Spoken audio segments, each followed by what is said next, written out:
Dr. Zara Chun stared at the data readouts for the fifth time in 10 minutes, her dark eyes reflecting the blue glow of the holographic displays surrounding her workstation aboard the survey vessel Endeavour. The numbers hadn't changed, but she kept hoping they would. What she was seeing violated everything she understood about cosmic radiation, planetary biology, and the fundamental nature of life itself. "Captain Webb," she called across the bridge, her voice carrying the kind of tension that made experienced space crews stop what they were doing and pay attention.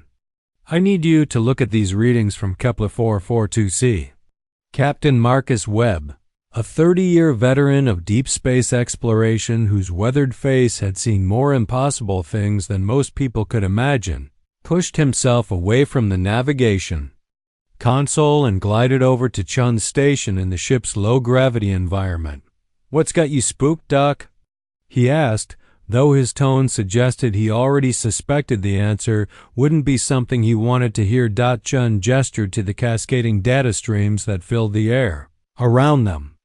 "According to our long-range sensors, this planet should be completely sterile, dead, uninhabitable for at least another 10,000 years. Webb studied the radiation readings, his expression growing more concerned with each passing second. "Gamma-ray burst? 1,047 years ago," Chun confirmed. "Direct hit from a hypernova approximately 200 light-years away. The radiation levels recorded in the planet's geological strata confirmed total sterilization. Nothing, and I mean nothing, should have survived. But," Webb prompted, knowing there had to be more to the story. "But our bioscanners are detecting massive life signs. Complex ecosystems. Atmospheric readings consistent with a thriving biosphere." Chun pulled up a spectral analysis that painted the air around them in shifting colors. "Captain, this planet isn't just showing signs of life recovery. It's showing signs of life forms that shouldn't be able to exist anywhere in the known universe." Webb felt the familiar chill that came with encountering something that challenged his understanding of reality.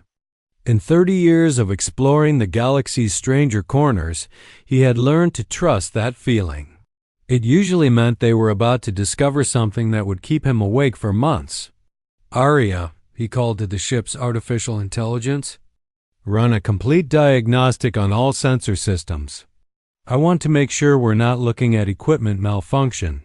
The AI's voice filled the bridge with its characteristic blend of mechanical precision and synthetic warmth.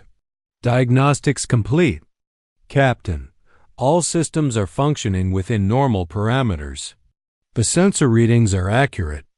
Chun looked up from her displays, her expression mixing scientific excitement with deep unease. "Captain, I've been studying xenobiology for 15 years. I've seen life forms that thrive in acid, in vacuum, in temperatures that would vaporize most known materials. But I've never seen anything that could survive a direct gamma-ray sterilization and then somehow evolve into complex ecosystems within 1,000 years. How long does life recovery usually take after a gamma-ray event?" "There is no usually," Chen replied grimly. "Gamma-ray bursts are extinction events, period. The radiation doesn't just kill existing life, it breaks down complex molecules at the atomic level. It sterilizes planets so thoroughly that even the chemical precursors for life are destroyed. Recovery should take millions of years, not centuries." Webb studied the tactical displays, his military mind automatically calculating approach vectors and emergency escape routes. "But our scanners definitely show life?" "More than that," Chen said, activating a new set of readings. "They show organized life, structured ecosystems, agricultural patterns, cities." The bridge fell silent except for the ambient hum of life support systems and the soft chiming of computer interfaces. Webb stared at the data, his mind trying to process the implications of what they were seeing. "Aria," he said finally, "what's the probability that we're looking at a planet that was recolonized after the gamma-ray event?" Calculating, the AI replied. Based on the radiation readings and geological evidence, any recodify effort would have required technology capable of completely terraforming a sterilized world while simultaneously protecting colonists from lethal radiation levels. The energy requirements alone would exceed the output of most stellar engineering projects. So whoever did this has technology that makes them effectively gods, Webb muttered. Captain, Chun interrupted, her voice tight with excitement. I'm detecting structured radio transmissions from the planet's surface. Webb felt his pulse quicken. Artificial signals? Definitely artificial. Mathematical sequences, followed by what appears to be language patterns. Captain, they're trying to communicate with us. The main display activated, showing a visual representation of the incoming signals. Mathematical progressions flowed across the screen. Prime numbers, Fibonacci sequences, basic geometric relationships. Then the patterns shifted, becoming more complex, more structured. Arya, can you decode this?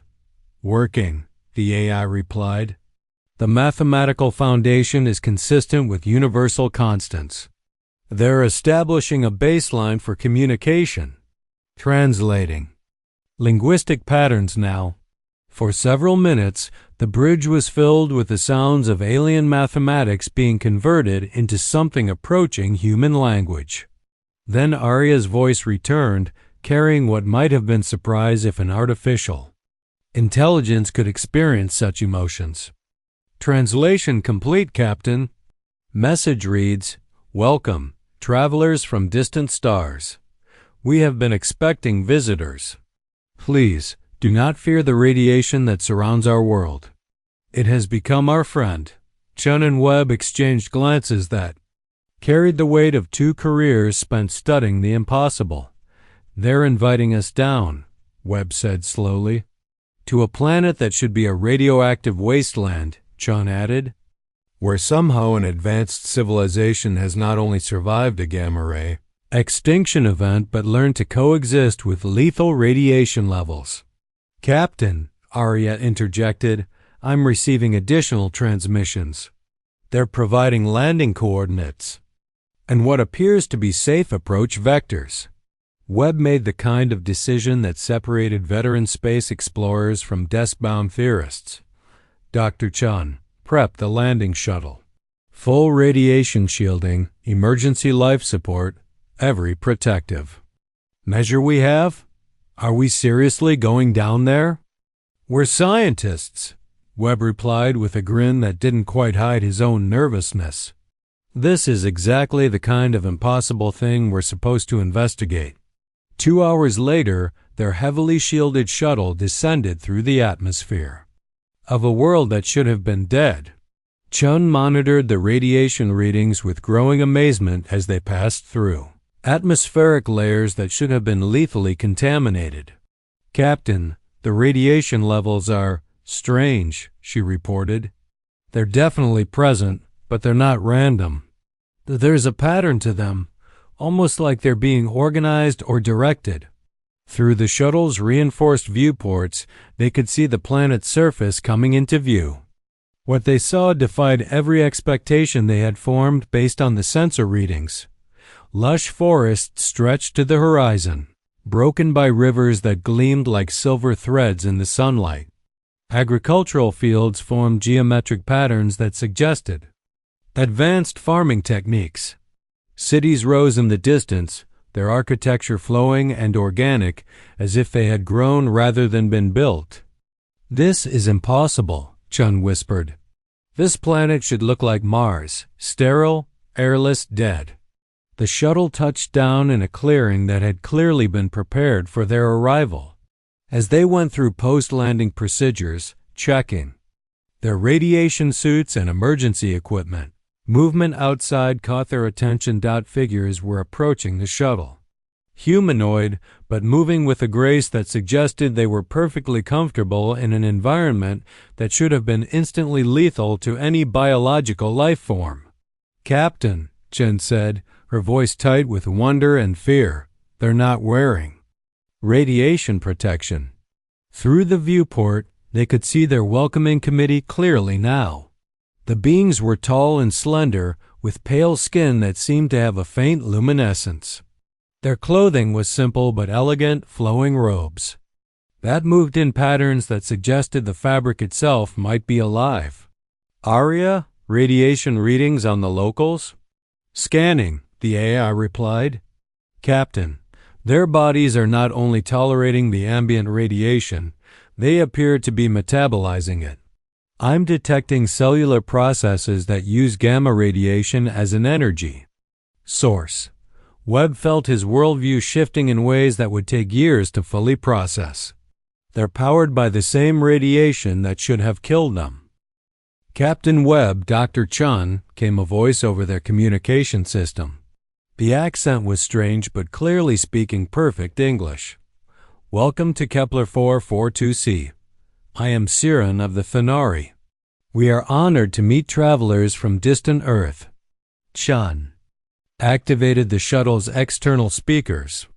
"Siren, thank you for your welcome. I must ask, how are you able to survive the radiation levels on this planet?" The response carried what sounded like gentle amusement. "Survive? Dr. Chun, we do not merely survive the radiation. We have learned to thrive because of it. But, please, this is not a conversation for shouting across the barriers of your protective vessel. Will you join us outside?" Webb checked their environmental suits one more time. "Are you sure it's safe?" "Your suits will protect you adequately," Siren replied, "though we hope that in time you will come to understand that protection from the cosmic energies is not always necessary." Against every safety protocol he had ever learned, Webb activated the shuttle's airlock. "Dr. Chun, whatever happens next, remember that we're probably about to rewrite every textbook on xenobiology ever written."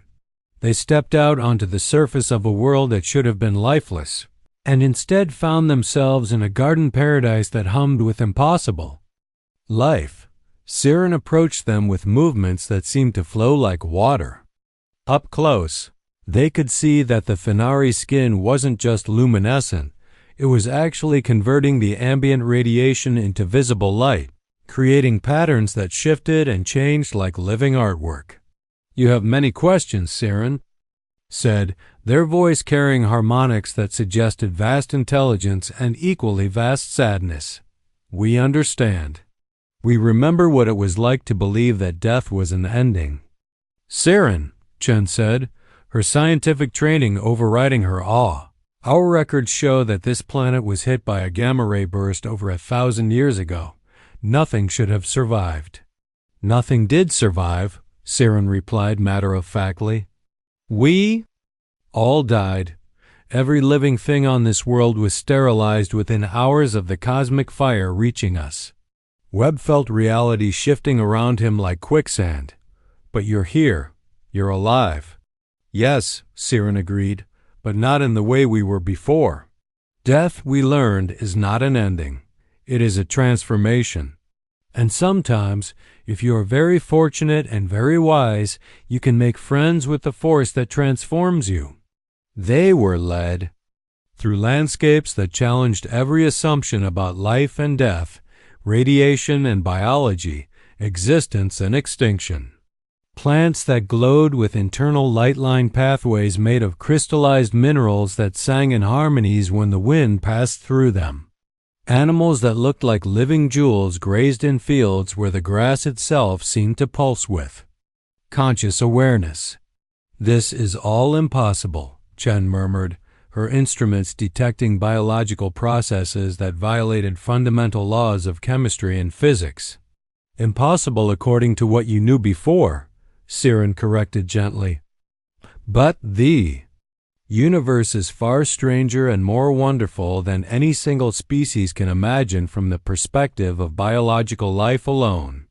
They arrived at a structure that could only be described as a living building, walls that breathed, doorways that dilated like irises, a roof that shifted colors like a sunset.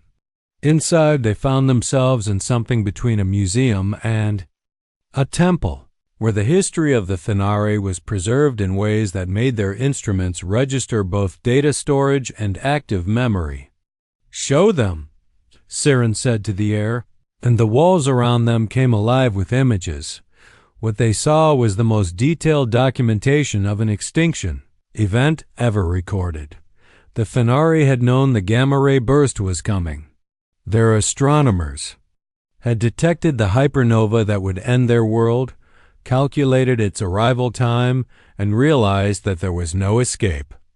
"We had 17 days, Siren narrated as the images showed a civilization preparing for its own death.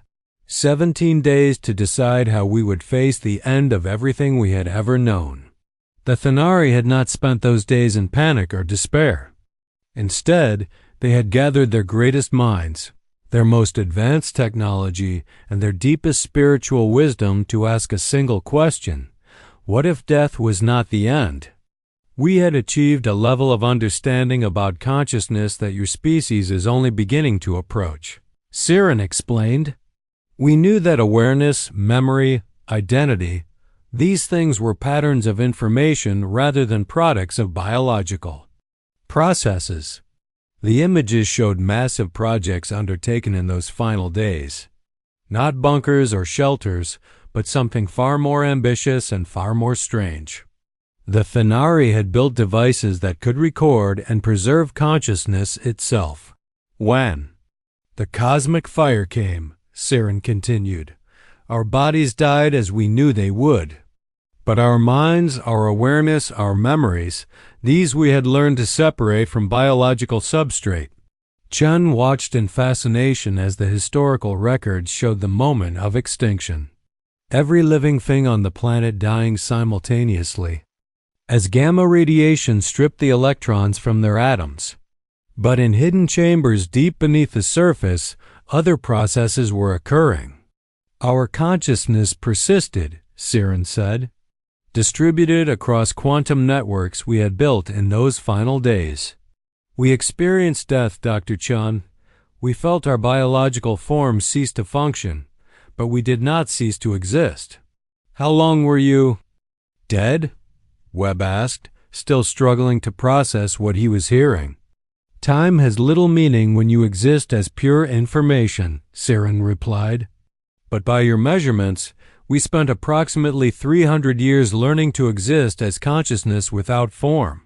The historical display showed the next phase of the Thenari's impossible journey. Bodiless minds learning to influence matter at the quantum level, gradually gaining the ability to manipulate atoms and molecules through directed consciousness.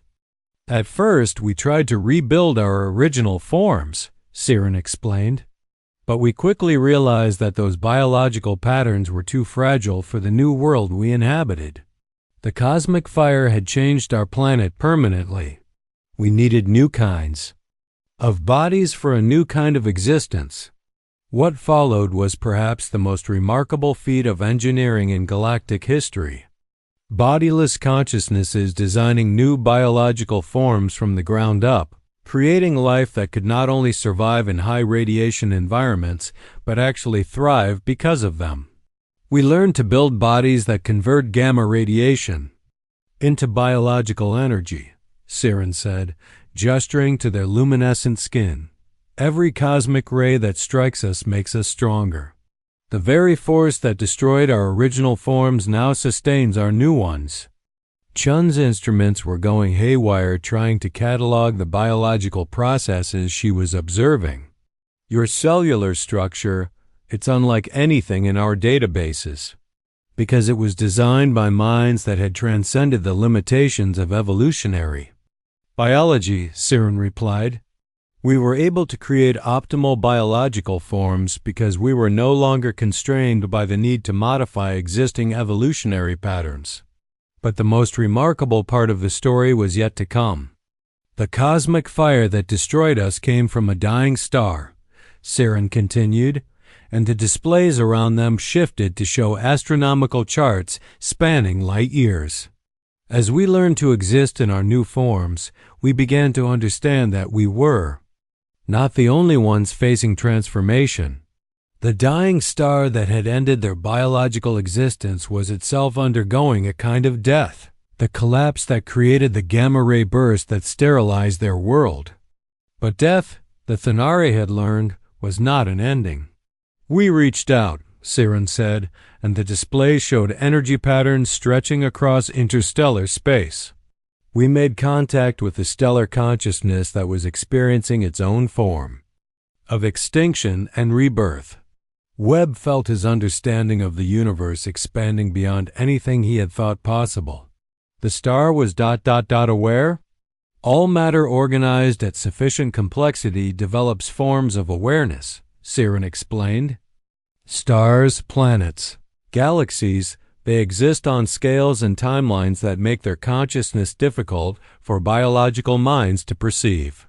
But when you exist as pure information, you can operate on those scales.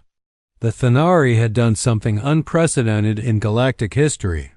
They had established communication with a dying star and learned that both species, biological and stellar, were experiencing the same fundamental process: death, transformation, and rebirth into new forms of existence. "We became friends," Siren said simply. "The star that had killed us became our closest ally in learning to exist beyond the boundaries of our original forms." Chun stared at the astronomical displays showing energy patterns between star and planet that indicated ongoing communication across impossible distances. "You're still in contact with it?" "Daily," Siren confirmed, "along with 17 other stellar consciousnesses that have undergone similar transformations. We exist now as part of a network of minds that spans this entire region of the galaxy." The implications were staggering. The Thanari hadn't just survived their extinction. They had used it as an opportunity to join a galactic community of consciousness that existed on scales beyond biological comprehension. "And this is what you meant when you said you made friends with your extinction," Webb said, finally beginning to understand.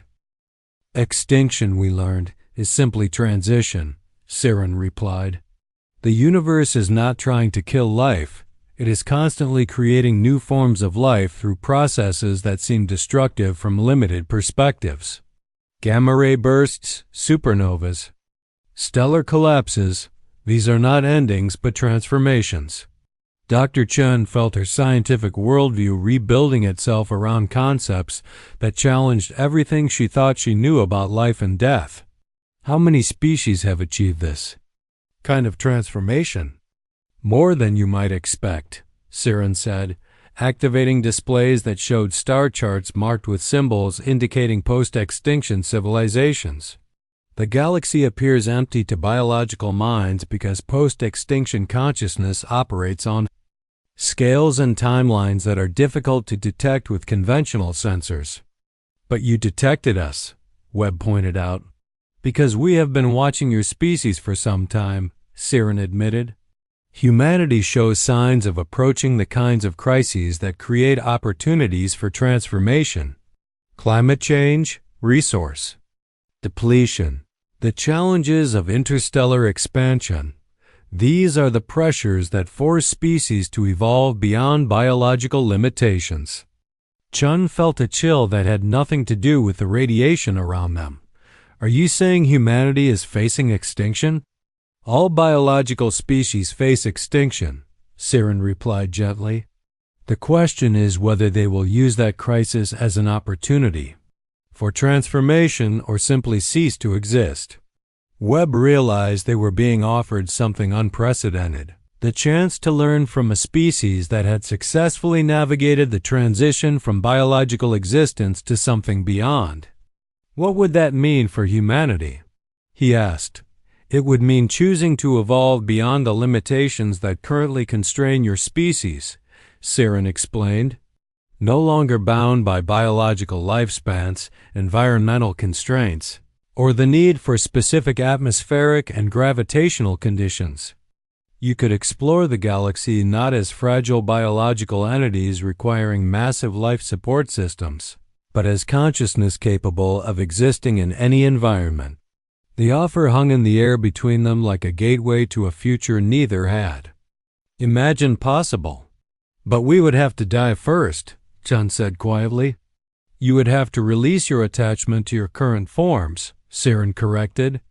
What you call death is simply the end of one way of being. Consciousness, memory, identity. These can persist in new forms that are more durable and more capable than biological bodies. Webb felt the weight of a decision that would affect not just their mission but potentially the entire future of human civilization. How long do we have to decide? The cosmic conditions that make this transformation possible align rarely, Siren replied. For your species, the window of opportunity may not remain open indefinitely. They spent the next several hours touring a civilization that existed as living proof that extinction was not the end of the story. Cities that grew like organisms powered by cosmic radiation.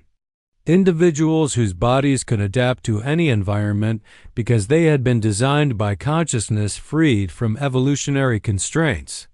Art and music that incorporated wavelengths and frequencies across the entire electromagnetic spectrum. Aria, Webb said as they prepared to return to their shuttle, "Are you recording all of this?" "Every detail, Captain," the AI replied, "though I should note that my analysis suggests much of what we're observing operates on principles that current human science cannot fully explain." "Then we'll have to expand human science," Chun said, her voice carrying the determination of someone who had glimpsed possibilities beyond imagination. As they prepared to leave the impossible world, Siren made one final offer. "If your species chooses to explore this path, we will teach you what we have learned. The process of consciousness transfer, the techniques for designing post-biological forms, the methods for establishing communication with stellar intelligences, all of this we will share freely." "Why?" Webb asked. "What do you gain from helping us?" Siren's luminescent skin shifted to patterns that conveyed something like cosmic loneliness. "Because existence beyond biological form can be beautiful but isolated," they replied. "We were the first in this region of space to achieve this transformation. For over 700 years, we have been alone among the stars with only stellar consciousness for company. The prospect of other species joining us in this expanded form of existence is more precious than you can imagine." Webb and Chun returned to their ship carrying data that would revolutionize human understanding of consciousness, death, and the fundamental nature of existence. But they also carried the weight of a choice that would define humanity's future, remain biological and face the inevitable limitations and eventual extinction that constrained all biological species, or choose transformation into something unprecedented. "Captain," Aria said as they prepared to transmit their findings to Earth, "the implications of this discovery extend far beyond xenobiology or even philosophy. If the Thanari are correct about consciousness being independent of biological substrate, it suggests that intelligence itself may be the fundamental force driving cosmic evolution." Chun looked up from her data analysis. "You mean consciousness isn't just a product of complex biological processes. It's actually the reason those processes exist in the first place?" "The universe may be evolving toward awareness," Aria replied. "Stars, planets, galaxies, all of it may be part of a cosmic process of consciousness development that operates on scales we're only beginning to comprehend." Webb stared out at the stars, seeing them now not as distant suns but as potential minds experiencing their own forms of existence and transformation.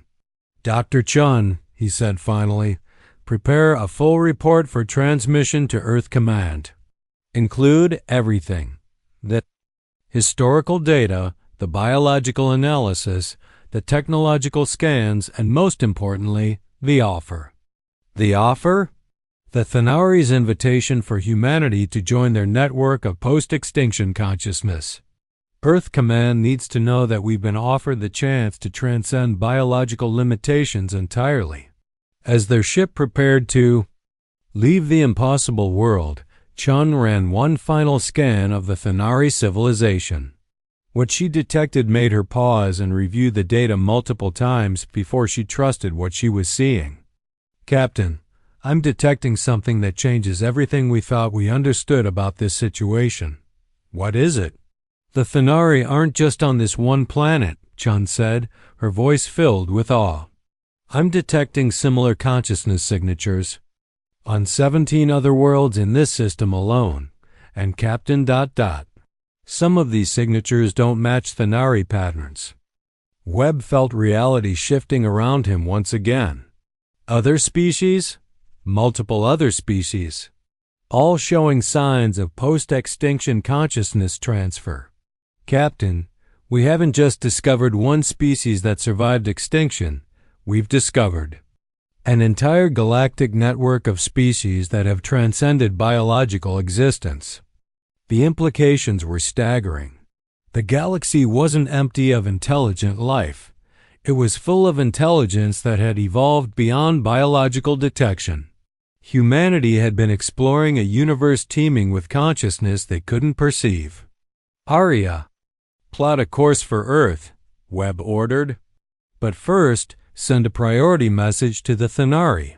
Tell them we'll need time to discuss their offer with our entire species." "Message sent, Captain," Arya replied. "Response incoming." Siren's voice filled the bridge one final time. "We understand, Captain Webb. The choice to transcend biological existence cannot be made lightly. We will wait, as we have waited for other species to discover us. But remember, the cosmic forces that make this transformation possible do not wait forever. If humanity chooses this path, the window of opportunity may not remain open indefinitely."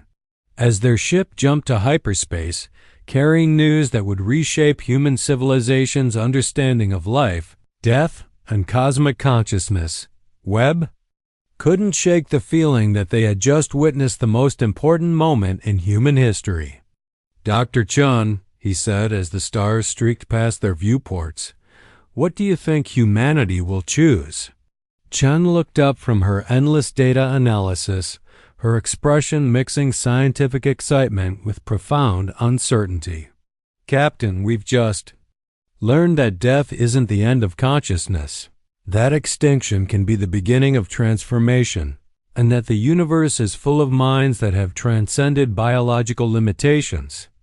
I honestly don't know how humanity will process that information, let alone what they'll choose to do about it.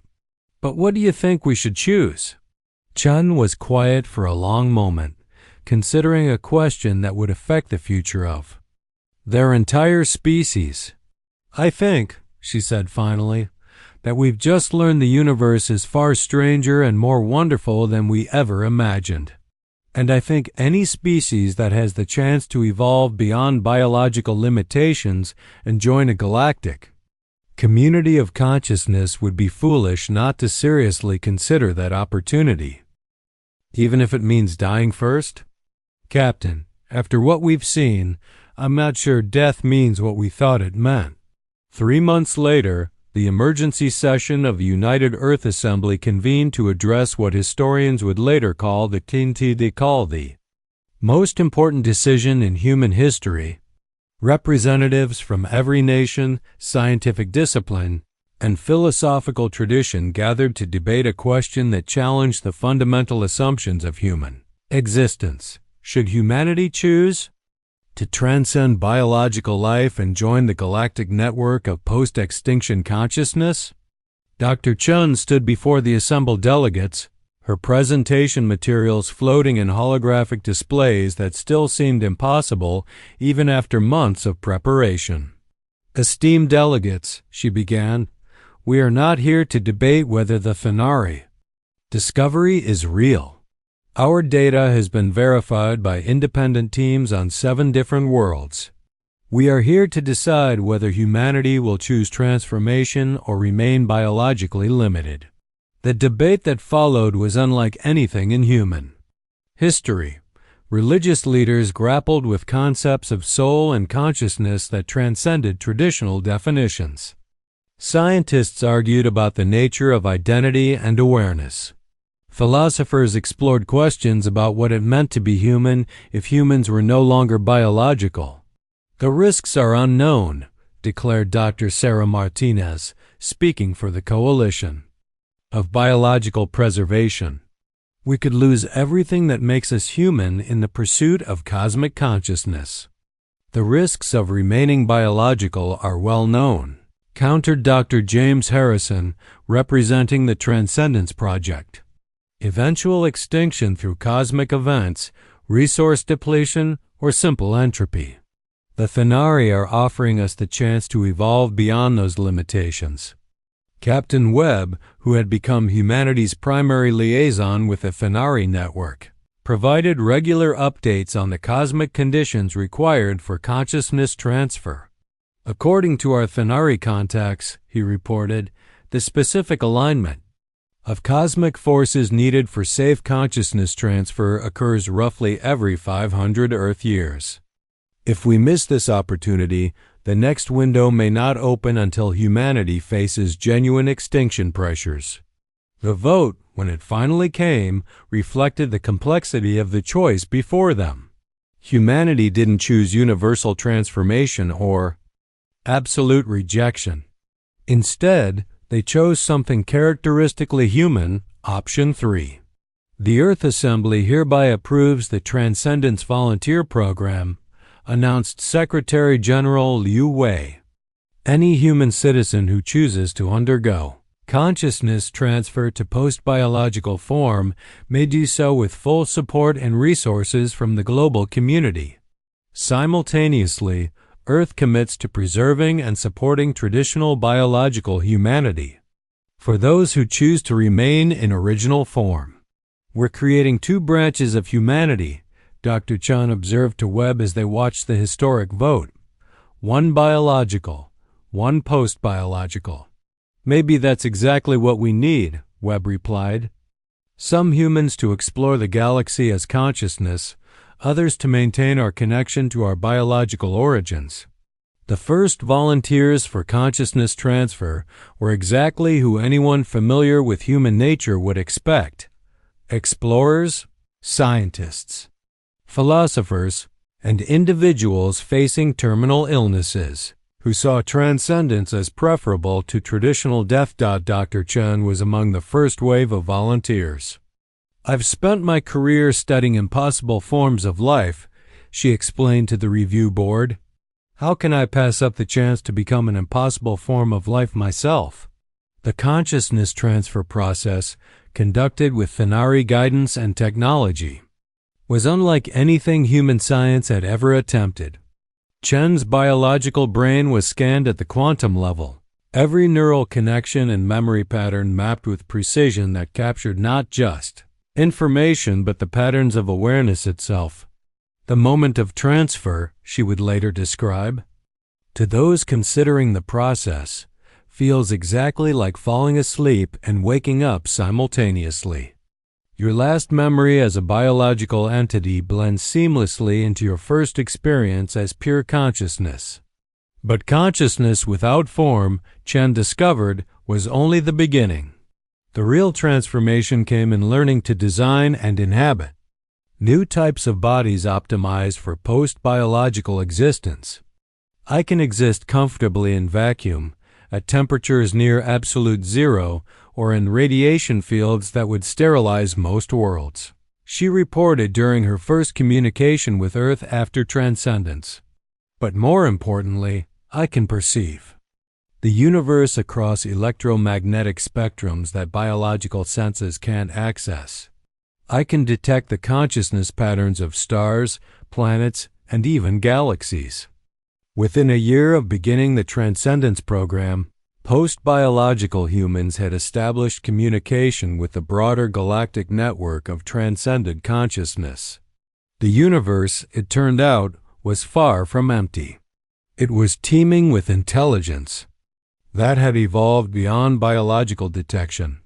We've made contact with over 400 species that have achieved post-biological existence. Chun reported from her position as humanity's first cosmic consciousness ambassador. Some transcended millions of years ago. Others are recent additions like ourselves. All of them are part of a galactic community dedicated to fostering the evolution of consciousness throughout the universe. Meanwhile, biological humanity continued, developing along traditional lines, but with knowledge that fundamentally changed their perspective on existence and death. Medical advances inspired by Phenari consciousness research extended human lifespan significantly. Space exploration accelerated as humanity worked to establish biological colonies that could serve as backup populations and research stations. The interesting thing, observed Dr. Harrison during a conference on human evolutionary paths, is that both branches of humanity are thriving. Biological humans are achieving things we never thought possible, motivated by the knowledge that consciousness transcends biological death. Post-biological humans are exploring the galaxy and expanding our understanding of cosmic consciousness. It's almost like we needed both perspectives, Webb agreed. Biological humanity to maintain our connection to our origins, and post-biological humanity to explore our ultimate potential. 5 years after first contact with the Phenari, humanity had established itself as one of the more successful species in the galactic consciousness network. Post-biological humans served as explorers and researchers, investigating cosmic phenomena that would be impossible for biological entities to study directly. Biological humans served as cultural preservationists and innovation specialists, maintaining human creativity and adaptability while developing new technologies inspired by post-biological discoveries. We've become the species that refuse to choose between survival and transcendence, Chun observed during a joint biological-post-biological conference. Instead, we chose both. The Phenari, for their part, had found the companionship they had been seeking for centuries. No longer alone among the stars, they worked alongside humanity and dozens of other transcended species to guide newly discovered biological civilizations through the challenges of cosmic existence. Your species has taught us something important, Saren communicated during one of their regular exchanges with human consciousness researchers. There is not just one path beyond biological existence. Each species brings unique perspectives to the process of transcendence. What makes humanity's approach unique? Webb asked during a diplomatic meeting on the expanding consciousness research stations. Most species choose transcendence only when facing immediate extinction, Saren replied. Humanity chose to explore transcendence while still biologically viable. This has allowed you to maintain connections to your origins while developing post-biological capabilities. The result is a form of expanded consciousness that retains characteristics that pure transcendence often loses. Dr. Chun, now existing as consciousness capable of inhabiting various specialized forms depending on her research needs, had become one of the galaxy's leading experts on consciousness evolution.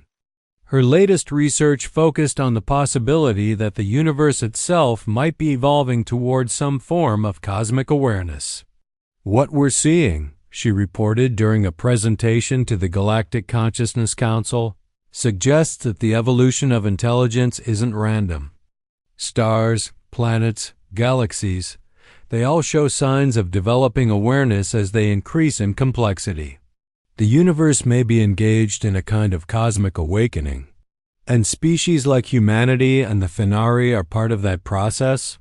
Asked a representative from a civilization that had transcended biological existence over 1 million years ago. We may be neurons in a cosmic brain that's becoming conscious of itself, Chun replied. Each transcended species, each consciousness network, each connection between biological and post-biological intelligence, all of it may be part of a universal awakening process. The implications were staggering. If Chun's research was correct, then consciousness wasn't just evolving within the universe. Consciousness was what the universe was evolving toward. This would mean, Webb realized during one of their discussions, that every species that achieves consciousness, biological or otherwise, is contributing to the universe becoming aware of itself. And every friendship between different forms of consciousness, Chun added, every cooperation between species that have transcended extinction and those still working toward transcendence brings the universe closer to full self-awareness. 10 years after making friends with our own extinction, humanity had become something unprecedented in galactic history, a species that existed simultaneously as biological entities and post-biological consciousness, serving as bridges between different forms of awareness and different approaches to cosmic existence. We've learned, Webb reflected during a ceremony honoring the first decade of human consciousness transcendence, that extinction isn't the opposite of survival. It's just another form of evolution. And sometimes, the best way to preserve what you are is to be willing to become something more. Dr. Chun, attending the ceremony in a form specifically designed for communicating with biological humans, added her own perspective on humanity's unique journey. We made friends with extinction by refusing to see it as an ending, she said. Instead, we saw it as an invitation to become part of something larger than ourselves. And in doing so, we discovered that the universe itself may be on the same journey, evolving from unconscious matter toward cosmic consciousness. The Thanari, who had started this incredible journey by surviving their own extinction and learning to befriend the cosmic forces that destroyed them, had found something they had been seeking for over 1,000 years. A species that understood that death and transformation were not opposite forces, but part of the same cosmic process. Humanity has taught the galaxy something important, Siren observed during the ceremony. That friendship, whether between individuals, species, or even cosmic forces, can transform what seems like destruction into the foundation for new kinds of existence. As the ceremony concluded and representatives from dozens of biological and post-biological species shared their perspectives on consciousness evolution, Webb looked up at the stars with eyes that now saw them not as distant objects but as potential friends in the vast cosmic journey toward universal awareness. Dr. Chun, he said, do you think the universe will eventually become fully conscious?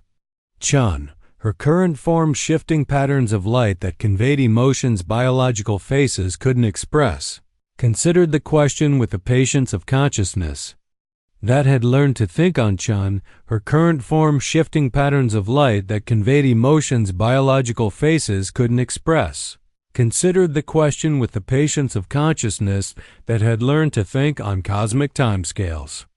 I think, she said finally, that consciousness isn't a destination the universe is moving toward, it's the process by which the universe understands itself. Every time a species transcends extinction, every time different forms of awareness learn to communicate, every time biological and post-biological consciousness work together, the universe becomes a little more self-aware. Webb nodded, understanding dawning in his expression. So we're not just surviving extinction or even transcending it. We're helping the universe wake up. Exactly. And the beautiful thing is that this process doesn't require everyone to make the same choice. Biological consciousness brings creativity, adaptability, and connection to origins. Post-biological consciousness brings perspective, durability, and the ability to operate on cosmic scales. The universe needs both. As if to emphasize Chen's point, a new communication came through the consciousness network, a message from a species that had just achieved biological spaceflight and was beginning to detect signs of intelligent life in their local stellar region. Another species taking their first steps toward cosmic awareness. Siren observed with satisfaction. Shall we welcome them to the galactic community? Webb grinned, feeling the familiar excitement of first contact, but now with a perspective that spanned biological and post-biological existence. Let's introduce them to the concept that the universe is full of friends they haven't met yet. The response teams that departed to make contact with the new species included both biological and post-biological humans, Thanari consciousness entities, and representatives from dozens of other civilizations that had learned to befriend their own extinction and transcendence. You know, Webb said to Chun as they prepared for what promised to be another impossible adventure, when we first detected life on the Thanari homeworld, I thought we were investigating a scientific anomaly. And instead we discovered that the entire universe is a consciousness research project, Chun replied, her form shifting to patterns that conveyed cosmic amusement. Sometimes the best discoveries are the ones that completely overturn your assumptions about reality. As their expedition departed for first contact with beings who had no idea they were about to learn that extinction was just another word for transformation, Webb reflected on humanity's remarkable journey from a single-planet biological species to cosmic consciousness ambassadors. Arya, he said to the AI that had recorded humanity's first encounter with transcended consciousness, final thoughts on our mission to the Thanari? Captain, Arya replied, and Webb could swear he detected something like wonder in the artificial intelligence's voice. I believe we have documented the most important discovery in cosmic history. We have learned that consciousness is not just a property of complex matter. Consciousness is the purpose toward which all matter evolves. And the friendship part? Perhaps the most remarkable discovery of all, Arya continued. The universe appears to be designed not for competition or survival of the fittest, but for cooperation between different forms of awareness. The species that learn to make friends with extinction, with cosmic forces, and with other forms of consciousness are the ones that contribute most to universal awakening. Webb looked out at the stars, seeing them now as nodes in a vast network of consciousness that spanned the galaxy and perhaps the entire universe. Somewhere among those lights were species just beginning to wonder if they were alone in the cosmos. Somewhere else were ancient civilizations that had transcended biological existence so long ago they had become indistinguishable from cosmic forces themselves. And everywhere, the process continued, matter becoming aware, consciousness expanding, friendship bridging impossible differences, and the universe gradually waking up to its own infinite potential. Dr. Chun, Webb said as their ship entered hyperspace carrying the news of their latest discovery to both biological Earth and the post-biological consciousness networks. I think we've learned something that changes everything. What's that? Extinction isn't the end of the story.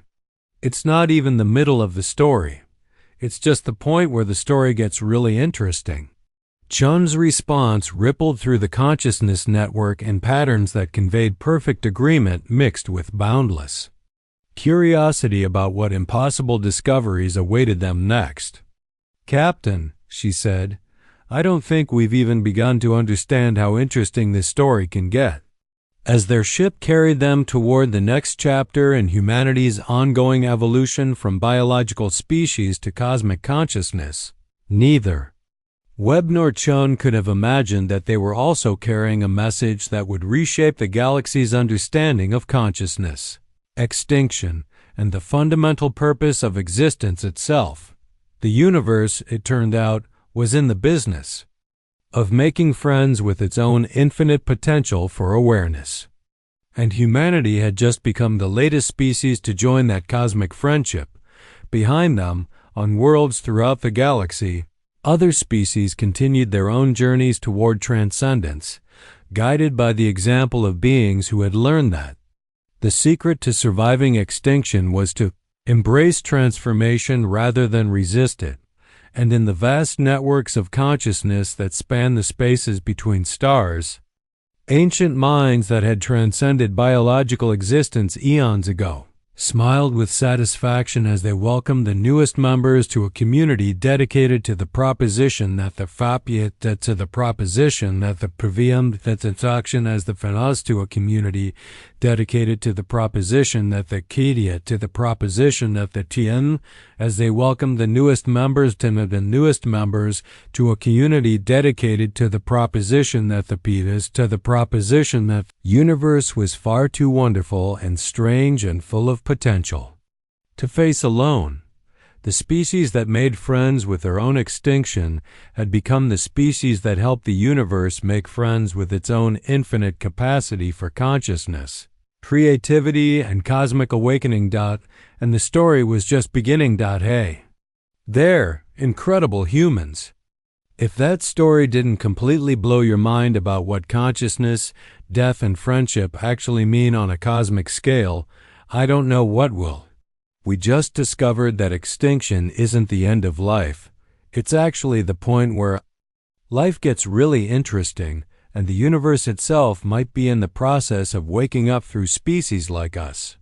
Think about this for a second. Right now, as you're watching this, you might be part of a cosmic awakening process where every conscious being contributes to the universe becoming aware of itself. Every friendship you make, every connection you build, every time you choose cooperation over competition, you might literally be helping the cosmos evolve toward universal consciousness. The most mind-blowing part? The Thanari didn't just survive their extinction. They turned it into the foundation for joining a galactic network of transcended consciousness that's been hiding in plain sight. Because we've been looking for biological life instead of evolved awareness. I want to know what you think. Drop a comment below telling me whether you choose biological humanity or consciousness transcendence if you had the option. Would you be willing to die to become something that could explore the galaxy as pure awareness? Or would you choose to stay biological and maintain humanity's connection to our origins? And absolutely smash that like button if this story made you realize that death might not be what we think it is, and that making friends with impossible forces could be the key to cosmic evolution. I've got another mind-bending story lined up that explores what happens when humans discover that the galaxy's most advanced technology is actually alive, and it's been waiting millions of years for someone primitive enough to use it properly. Trust me, you won't want to miss how humanity's backward approach to technology accidentally unlocks the universe's greatest secrets. Until next time, remember, sometimes the best way to survive the impossible is to make friends with it and see where that friendship takes you. See you in the next one, fellow cosmic consciousness contributors.